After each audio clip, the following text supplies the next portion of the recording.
I will be live in New York at the City Winery doing an on-stage live performance. You guys, please show up. The tickets are on sale now. Check the link in the description box and in the comments below.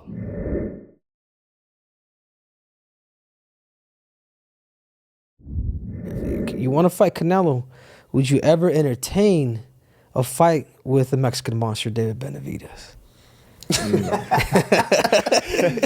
you want, Canelo? We're talking with PBC, and we'll be making fights with them. Is part of Turkey Al-Sheikh and the new is part of that prompting you guys to work together more when in the past you may not have? That is correct. Oh man, God, good morning, War Room. We got a lot to talk about.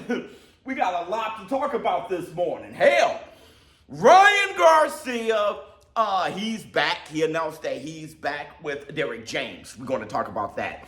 Also, Terrence Bud Crawford, you guys sent me this clip of, it was a short, but then I went to pound for pound with Henry Cejudo and Usman. Love you, boys.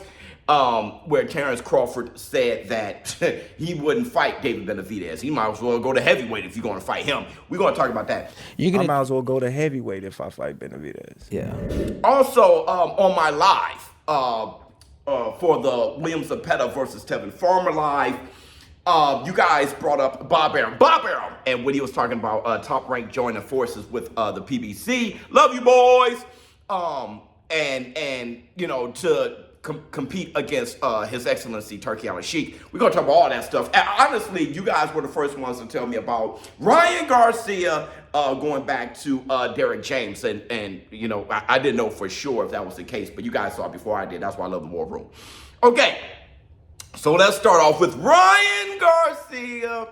Ryan Garcia is back with Derrick James. There's a lot of questions, and I have answers. The reason why, we all know that Ryan Garcia and Teofimo Lopez were both agreed to be trained by Eddie Reynoso, Team Canelo. And now, all of a sudden, Ryan Garcia is with Derrick James. Well, first he announced that he wasn't going to be with Eddie Reynoso, that he was going to be trained by his father. And then you hear Teofimo Lopez say the same thing, that he's no longer trained with Eddie Reynoso. Now, I learned when I was collabing with DAZN, remember when Canelo Alvarez punched me in the stomach. I will never forget that. My stomach remembers that.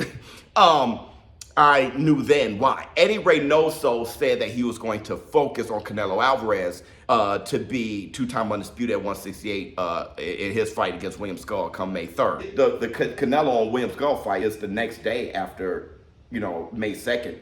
The Times Square fight with Ryan Garcia, Teofimo Lopez. There was no way he was going to juggle all three of them.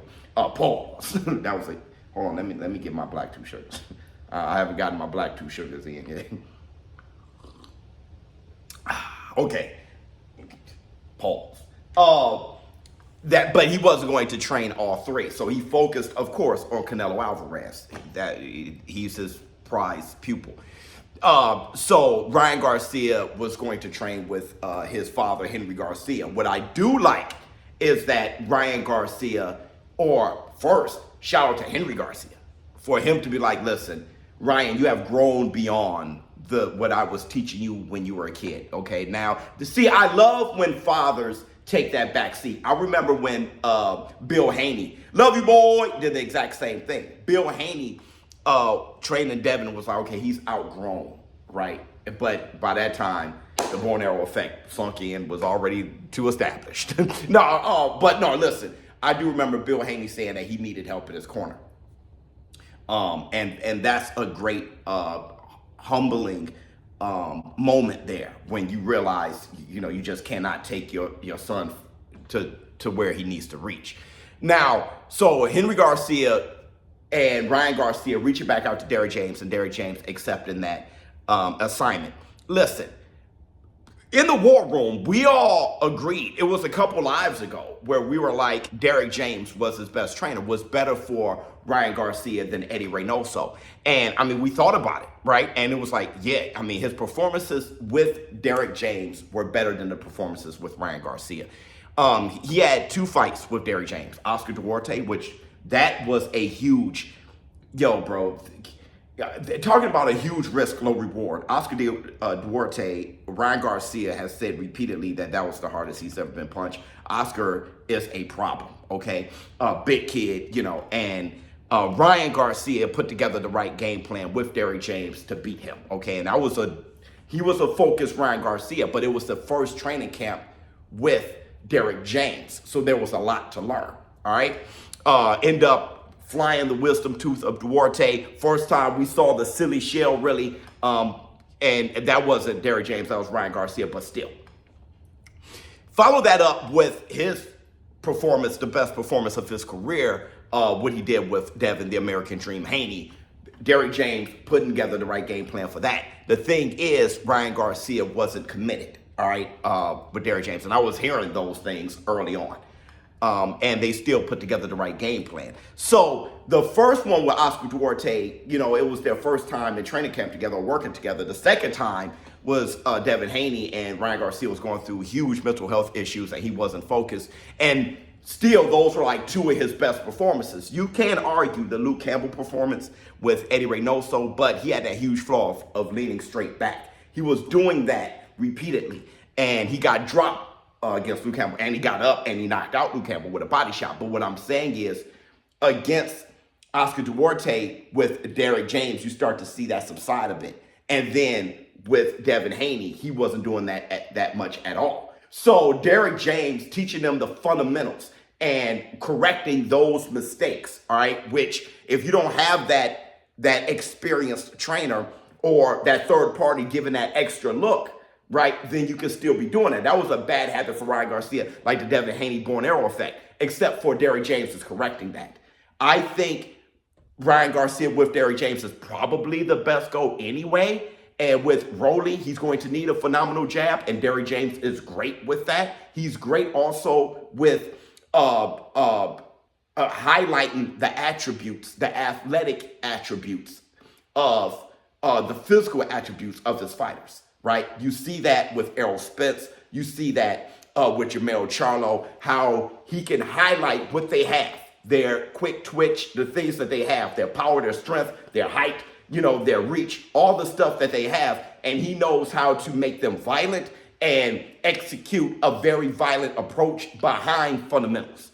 And I think that's exactly what Ryan needs. Ryan definitely needs to keep his gifts, his speed, his reflexes, all those things, which Derrick James is accustomed to highlighting. But on top of that, you have him teaching or keeping or hardening the fundamentals, the foundation, which makes a boxer, the technical things that makes a boxer a good fighter. And so, implement that jab and all those things, because Rolly Romero he's not seen as a technical fighter at all. So you don't want Ryan Garcia to lean more towards just his physical attributes and just his reflexes. You do want him to be geared towards the fundamentals, because that's going to get him through Rolly. You don't want wild Rolly versus wild Ryan, all right? So I think Derrick James, that is great going back to him. Also, a focused Ryan Garcia with experience with Derrick James. I really want to see what May 2nd Ryan Garcia is going to look like. So I just think it's phenomenal. And I don't know why he doesn't just stay with Derrick James. Ryan Garcia, Derrick James, I think that's a great match made. But either way, you're not losing with Eddie Reynoso. Now, let's talk about Terrence Bud Crawford and what he had to say here. Want to fight Canelo? Would you ever entertain a fight with the Mexican monster, David Benavidez? What you want, Canelo? What you want, Canelo? I gotta ask you, bro, because I can't, My thing is, Benavidez is a big dude. Yeah. You know what I mean? Not to say I won't fight him. I fought his brother. You know what I mean? His brother was big when I fought him.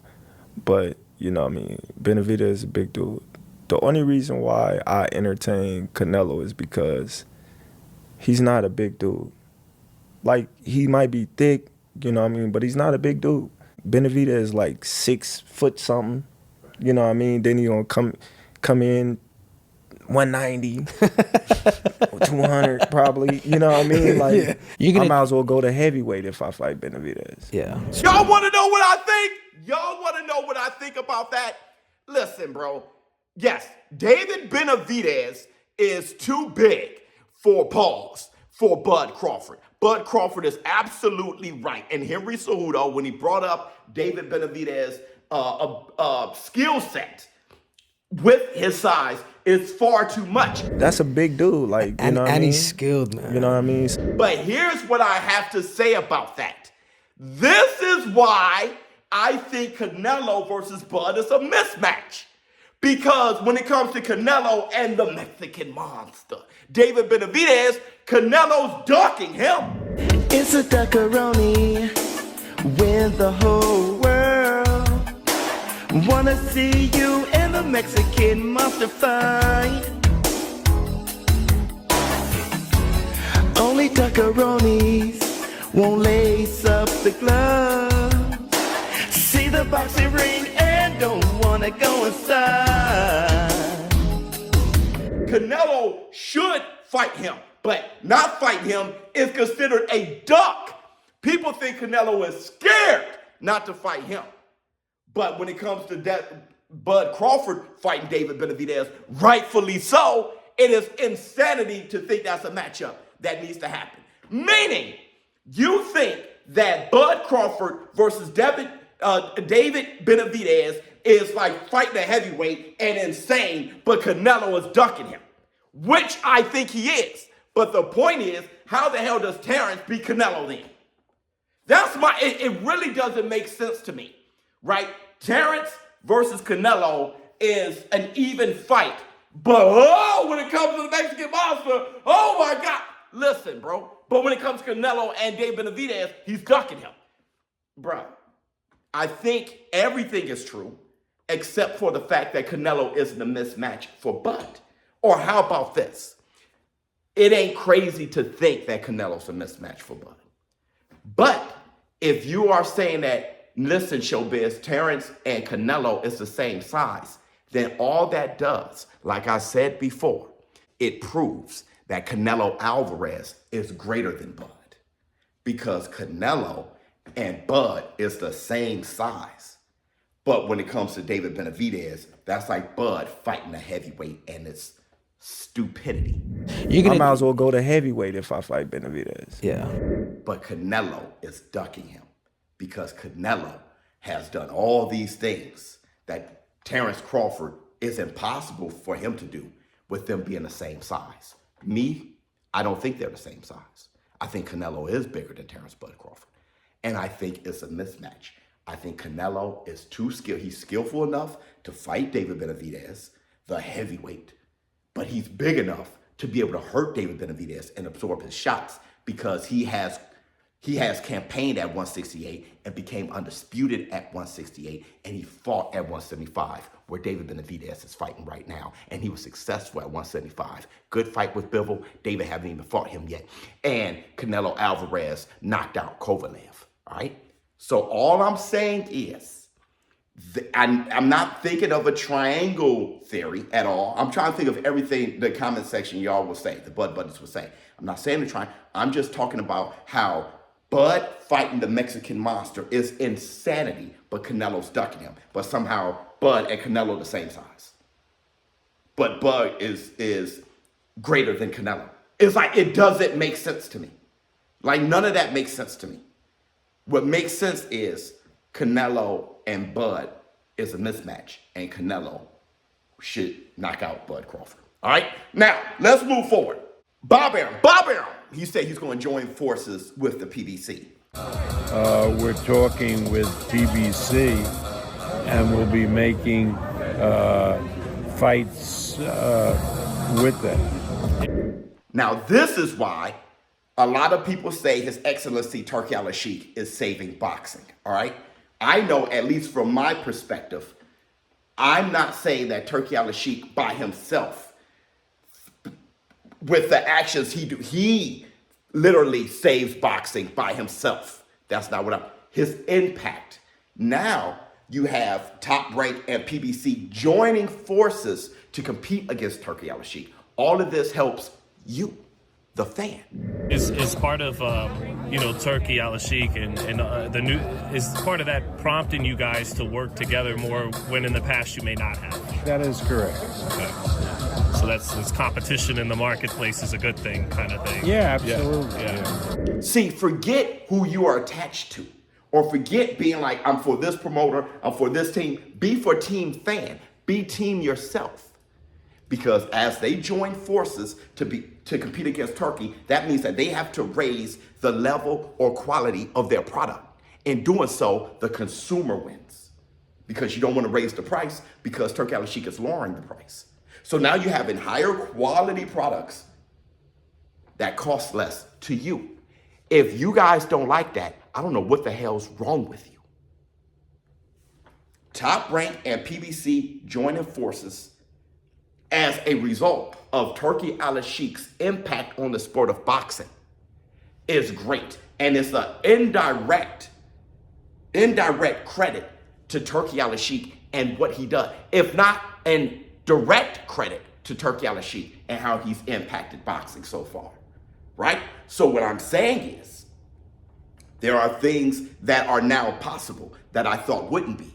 Keyshawn Davis versus Gervonta Tank Davis, or Gervonta Tank Davis, since he'd be the apple card, versus Keyshawn Davis is now something that can materialize since Top Rank and the PBC got to join forces like Voltron to compete against Turkey Al-Sheikh.